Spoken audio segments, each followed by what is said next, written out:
தீபாவளி பண்டிகை முடிந்து சென்னை திரும்பி வரும் பயணிகளை கொட்டும் மழையில் சாலை ஓரத்தில் இறக்கிவிடும் ஆம்னி பேருந்துகளால் மக்கள் பெரும் சிரமத்திற்கு ஆளாகியுள்ளனர். அந்த காட்சிகளை பார்க்கலாம்.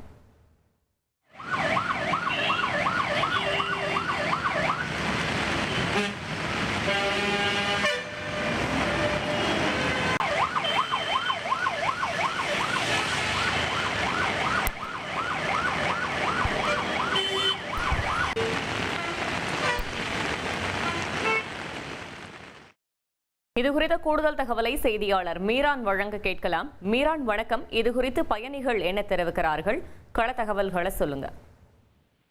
வணக்கம். தீபாவளி பண்டிகை கொண்டாடுவதற்காக சென்னையில் வசிப்பவர்கள் பல்வேறு ஊர்களுக்கு சென்றுவிட்டு நேற்று முதல் சென்னை திரும்பி கொண்டிருக்கிறார்கள். இந்த அதிகாலை முதல் ஆம்னி பேருந்துகள், அரசு பேருந்துகளில் கிளாம்பாக்கம் பேருந்து நிலையத்திற்கு ஏராளமான பயணிகள் வந்து கொண்டிருக்கிறார்கள்.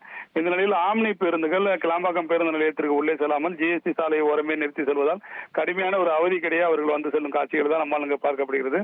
தொடர்ந்து இந்த செங்கல்பட்டு மாவட்டத்தை பொறுத்த வரைக்கும் விட்டுவிட்டு கனமழை பெய்து வரும் நிலை கிளாம்பாக்கம் பேருந்து நிலைய பகுதியிலும் அதிக அளவு கனமழை பெய்து கொண்டிருந்தது. இந்த நிலையில் வந்து ஆம்னி பேருந்துகள் ஜிஎஸ்டி சாலை ஓரமாகவே அந்த பயணிகளை இறக்கி விட்டு சென்று விட்டார்கள். கிளாம்பாக்கம் பேருந்து நிலையத்திற்கு உள்ளே அந்த ஆம்னி பேருந்துகள் செல்லவில்லை. இதனால் கடும் அவதிக்கிடையே அந்த பயணிகள் வந்து அந்த ஏற்கனவே அவர்கள் சொந்த ஊர்களுக்கு செல்லும் பொழுது கிளாம்பாக்கம் பேருந்து நிலைய பகுதியில் உள்ளே கார் மற்றும் இருசக்கர வாகனம் நிறுத்திவிட்டு சென்றிருந்தார்கள். இந்த சாலையிலே ஆம்னி பேருந்துகளை நிறுத்திவிட்டு ஆம்னி பேருந்துகள் சாலையிலேயே வந்து பேருந்து பயணிகளை இறக்கிவிட்டு சென்றதால் அவர்கள் சுமார் 1.5 கிலோமீட்டர் தூரத்திற்கு கிளாம்பாக்கம் பேருந்து நிலையத்திற்கு சென்று அங்கிருந்து கார்கள் மற்றும் இருசக்கர வாகனம் எடுத்துக்கொண்டு தங்கள் வீடுகளுக்கு திரும்பினார்கள். இதன் காரணமாக ஒரு கடுமையான அவதி ஏற்பட்டதாக பொதுமக்கள் புகார் தெரிவிக்கின்றார்கள்.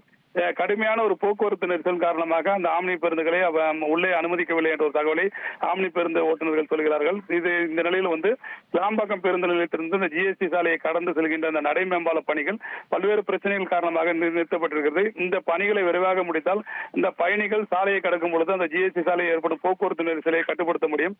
அந்த பணிகளை விரைவாக தொடங்க அரசு நடவடிக்கை எடுக்க வேண்டும் என்ற கோரிக்கையும் பயணிகள் எழுப்பியிருக்கிறார்கள். தகவல்களுக்கு நன்றி மீரான்.